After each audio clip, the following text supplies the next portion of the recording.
नमस्कार दोस्तों, हैस माँ कृपा ऑनलाइन में आपका स्वागत है। दोस्तों, आज मैं आपके लिए लेकर आया हूँ पर्यावरण की पेडागोजी की क्लास। पर्यावरण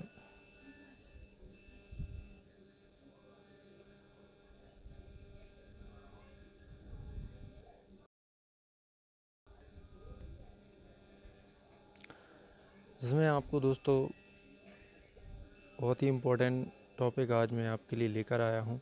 तो दोस्तों, वीडियो के लास्ट तक बने रहना, और अगर वीडियो पसंद आए तो लाइक शेयर और कमेंट ज़रूर कर देना। और चैनल पर अगर आप नए हैं तो प्लीज़ हमारे चैनल को सब्सक्राइब कर लें।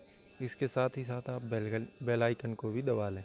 दोस्तों, आपको हमारे चैनल पर जाकर आपको हर एक चीज़ का वीडियो मिल जाएगा, जिसमें आपको गणित से जितनी भी गणित वर्ग 3 में आनी है वो मैंने पूरी यहाँ पर करवा दी है। दोस्तों, अब बचा है अपना ये मुख्य टॉपिक, तो इनको भी मैं आपको करवा रहा हूँ। तो दोस्तों, आज का वीडियो हम शुरू करते हैं।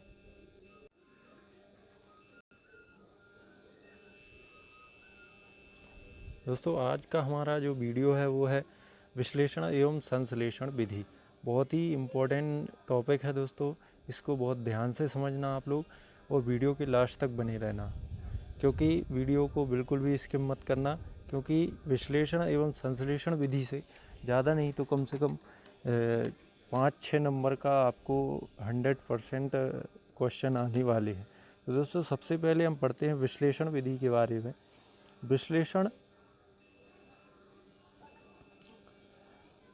विश्लेषण एवं संश्लेषण विधि एक दूसरे के पूरक होते हैं। यानी दोस्तों, एक दूसरे की क्या होती है? पूरक। विश्लेषण विधि में अज्ञात से ज्ञात की ओर, विश्लेषण विधि में अज्ञात से कहाँ जाते हैं दोस्तों? ज्ञात की ओर चला जाता है। वहीं संश्लेषण विधि में ज्ञात से अज्ञात की ओर। तो दोस्तों, इस बात का ध्यान रखना कि जो विश्लेषण विधि होती है उसमें अज्ञात से ज्ञात की ओर जाया जाता है, और जो संश्लेषण विधि होती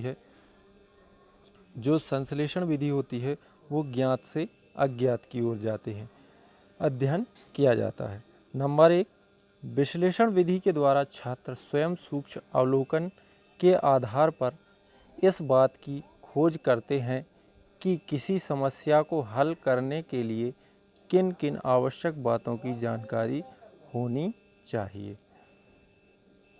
किन किन बातों की आवश्यक जानकारी होनी चाहिए। इस विधि में किसी समस्या की गहराई तक पहुंचने के लिए समस्या को छोटे छोटे भागों में विभक्त कर अज्ञात की ओर पहुंचने का प्रयास किया जाता है।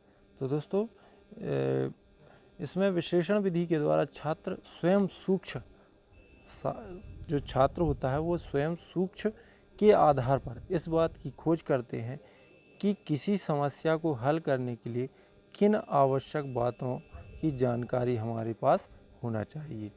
इस विधि में किसी समस्या की गहराई तक पहुंचने के लिए समस्या को हम छोटे छोटे भागों में विभक्त करके तभी हम उस समस्या क्या कर सकते हैं? अज्ञात की ओर पहुंचने का प्रयास हम कर सकते हैं। जब ये विधियां होती हैं तो उसमें कुछ गुण भी होते हैं और कुछ उनके दोष भी होते हैं। तो अभी तो हमने उसकी परिभाषा पढ़ी है विश्लेषण विधि की। अब हम विश्लेषण विधि के यहाँ पर गुण पढ़ेंगे। नंबर 1 है, यह विधि खोज करने की सबसे प्रभावशाली विधि होती है। क्या करने की दोस्तों?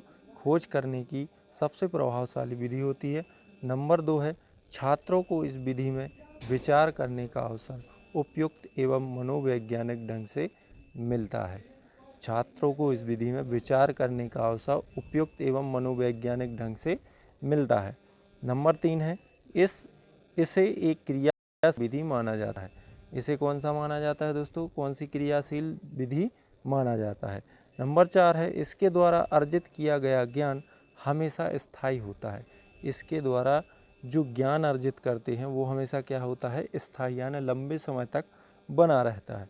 नेक्स्ट है हमारा विश्लेषण विधि के दोष। तो दोस्तों, अभी हमने पढ़े विश्लेषण विधि के गुण। अब नेक्स्ट हमारा है कि विश्लेषण विधि के दोष।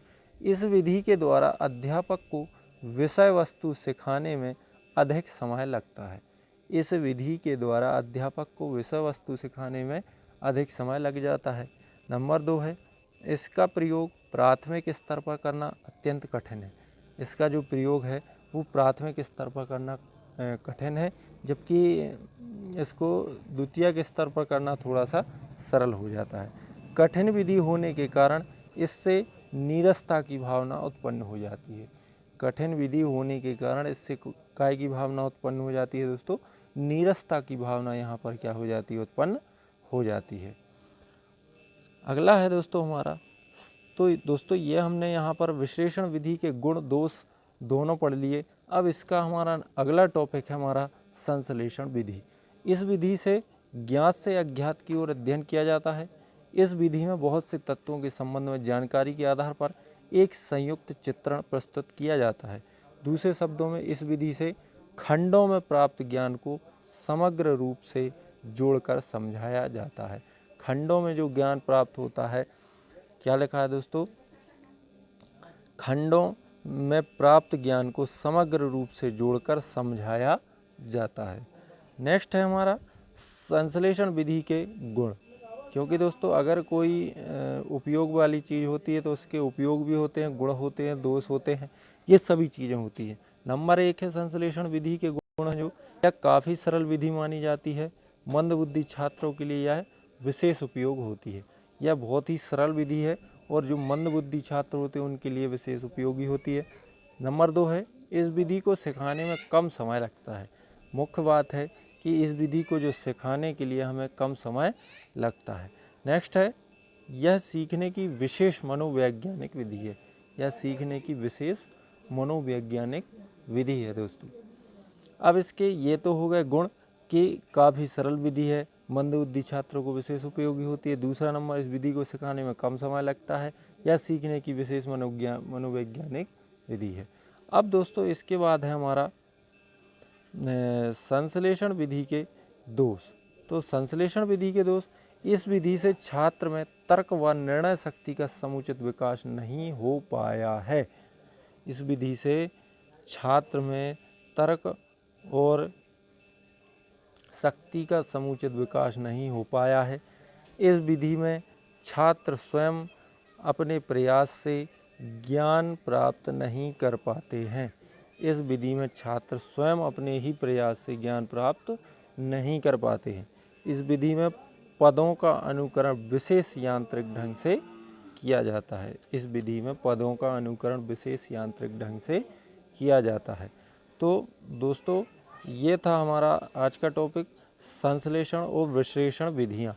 ये दोस्तों बहुत ही इम्पोर्टेंट विधियाँ हैं, इनको आप अच्छे से और घर में समझ लेना। तो दोस्तों ये था हमारा आज का वीडियो। अगर वीडियो पसंद आया तो लाइक, शेयर और कमेंट जरूर कर देना। दोस्तों चैनल पर अगर आप नए हैं तो प्लीज़ हमारे चैनल को सब्सक्राइब कर लें और इसके साथ बेल आइकन को भी दबा लें, ताकि मैं जितने नए वीडियो अपलोड करूं उनका नोटिफिकेशन तुरंत ही आप तक पहुंच सके।